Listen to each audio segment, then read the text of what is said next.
What's up, everybody? Thanks as always for supporting the show. It would mean a lot to me if you would take a second to scroll down and hit that subscribe button to the Hoops Tonight YouTube channel, and then follow me on social media on TikTok, Instagram, and Twitter so you guys don't miss any of our content over the course of this season. All right, let's talk some basketball.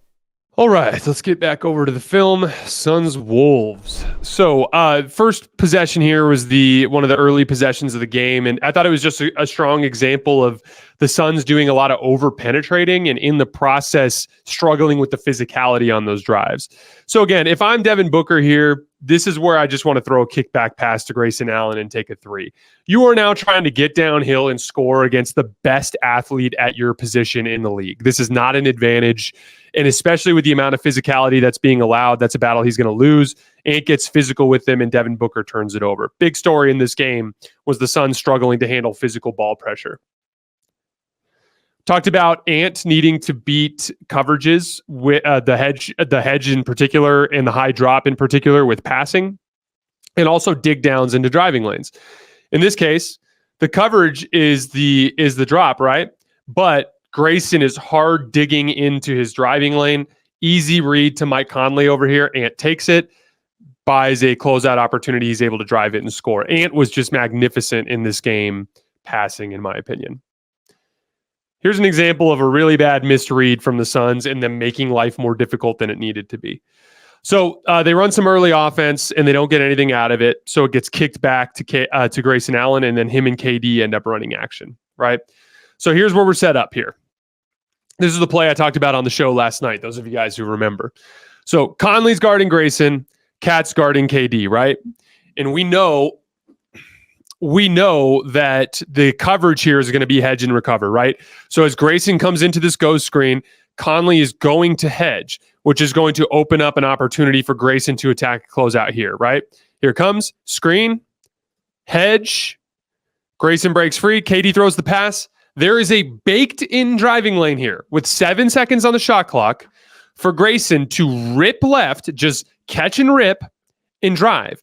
If he catches and rips, in all likelihood, Gobert's going to step up and Ant is going to drop to try to box out Nurkic, and Bradley Beal is going to get a wide-open corner three because he is a very good catch-and-shoot three-point shooter. So all Grayson has to do, rip left, draw Gobert, Ant will sink, Beal's going to be open, wide open, catch and shoot three. What does Grayson do instead?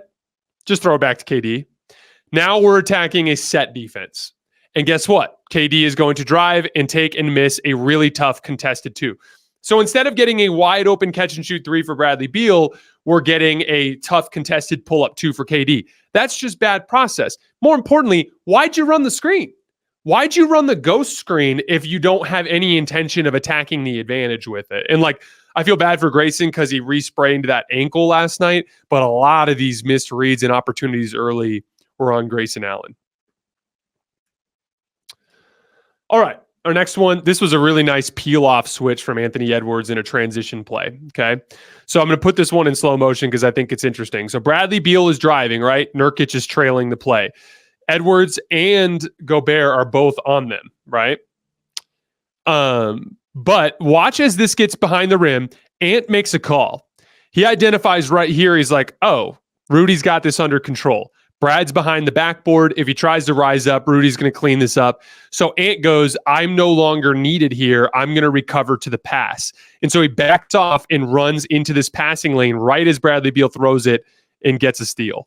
Huge defensive play, obviously early in the game, but really, really nice defensive play from Anthony Edwards, and just an example of the type of smart defensive instincts that make this Minnesota defense so good. And it generates a run out opportunity, and Jaden gets to the line. All right. Our next one is another missed read from Grayson Allen. Okay. So Grayson catches on the wing. Beal cuts through. We're going to get the ball screen with KD, right? Grayson comes off. Cat's in a drop. Look at this. Throw the damn basketball to the wide open guy on the wing so he can attack a closeout, right? Nope, we're going to swing it across the floor and run action on the other end, which is going to end in Bradley Beal taking a contested pull-up too. That's it's literally the story of this matchup so far. The Suns passing on easy drive and kick opportunities to play on an island against elite perimeter defensive players. This was a silly foul from Karl Towns, and I just thought it was funny because Kat was complaining at the refs all night, but this is going to get called every single time. Watch as he gets ready to set the screen. Watch that last step, and then he just trips him. Just literally just sticks his leg out and trips him, and then he'll get mad at the ref for getting called for an offensive foul.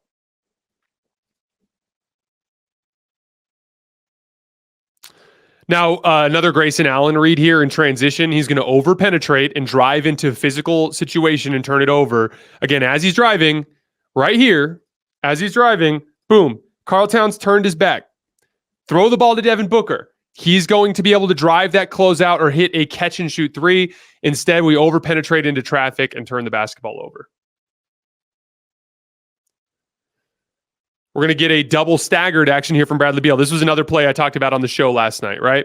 So Bradley Beal is going to come off the screen. Jaden's chasing. Both bigs are dropping. Freeze right there. I'm actually going to go back a little bit. Right. Throw the pass. It's open. These guys are dropping. Jaden's trailing. Royce O'Neal is wide open at the top of the key. There's no problem with the angle for the pass. If you throw that, here's one of two things is going to happen. Either Nickeil Alexander-Walker is going to close out, or Naz Reid is going to close out, and Royce O'Neal can drive the closeout, which will keep the defense in rotation and help you generate an easier opportunity, or he's going to get a catch-and-shoot three, which is going to be a higher percentage shot than this. But instead, Beal over-penetrates. Gobert, a lot of late clock switches from Rudy Gobert last night that were huge in this game, but he switches out, and now Bradley Beal is going to take this incredibly difficult step through floater thing against Rudy Gobert. That's an extremely... So tell me, what's a higher percentage shot? This or what you might have gotten if you threw the kickback pass to Royce O'Neal? That's not a difficult question to find the answer to.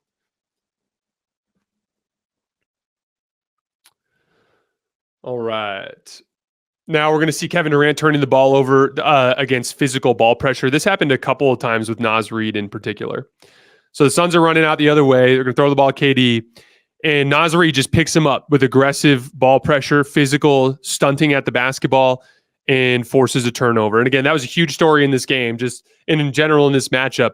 You apply physical ball pressure on the Suns, they're going to turn it over and get sloppy.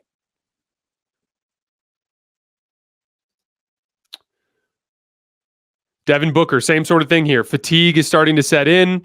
There's ball pressure. He's trying to make a high post entry to KD, but he doesn't make a pass fake. And so Nickeil Alexander-Walker is able to get an easy deflection and force a turnover. Now, this was the stretch that I talked about in the show last night where Anthony Edwards was beating the hedge the hedge and recover.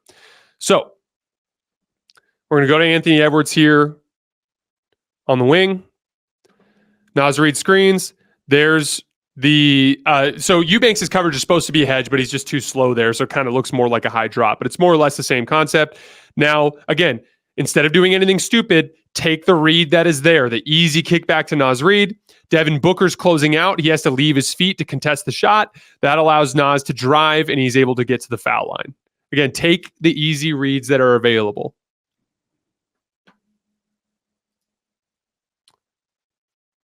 Now, this is going to be a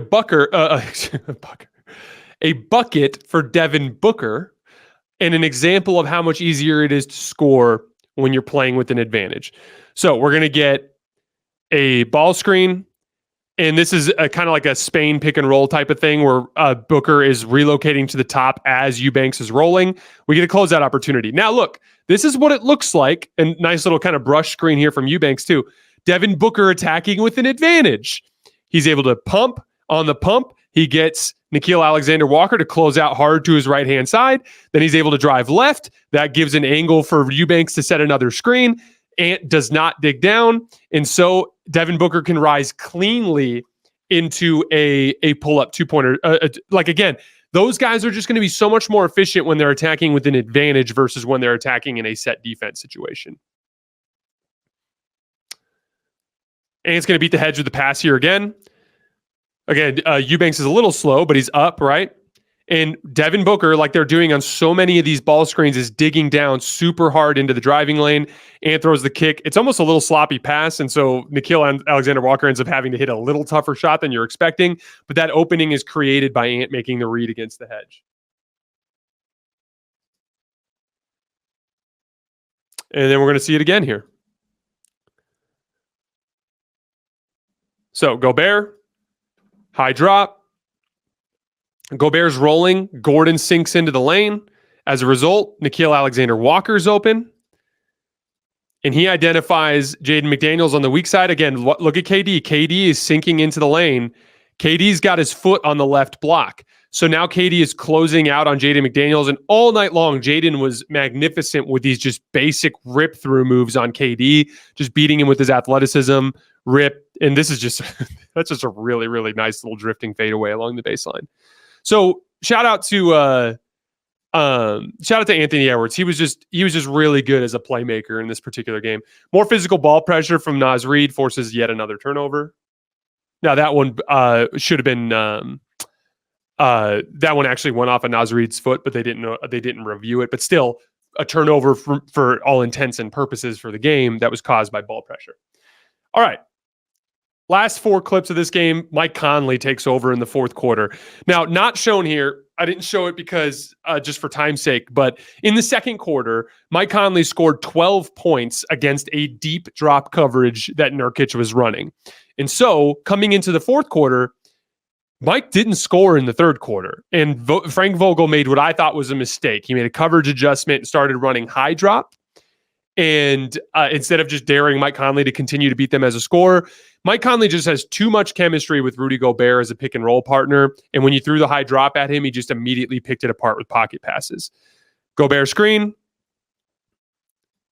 Nurkic is coming out high. Easy pocket pass. KD's way too slow on the tag. Easy dunk for Gobert. Another sloppy turnover from Devin Booker on the other end. Again, this is just fatigue. I'm a big believer that fatigue is having an effect on the Suns and just their overall sloppiness. Fatigue and ball pressure. We're going to get a guard screen from Bradley Beal. Gobert kind of shows there's a closeout opportunity, but look at this pass Booker throws. That's just sloppy.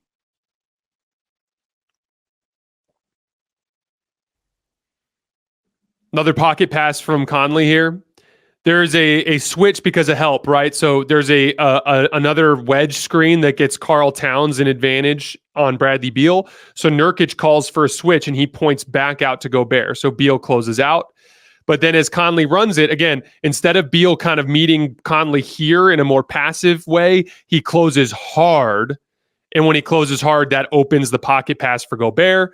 Nurkic has to tag. Cat cuts along the baseline and gets a layup. Same exact thing over here. Again, high drop. Look at how hard Nurkic is showing on these. Easy pocket pass. They're going to run it again here. Look at that. Hard show. Kick to Gobert. Tag by Booker. Now I've got a 2-on-1 on the weak side with Kevin Durant and Nickeil Alexander-Walker.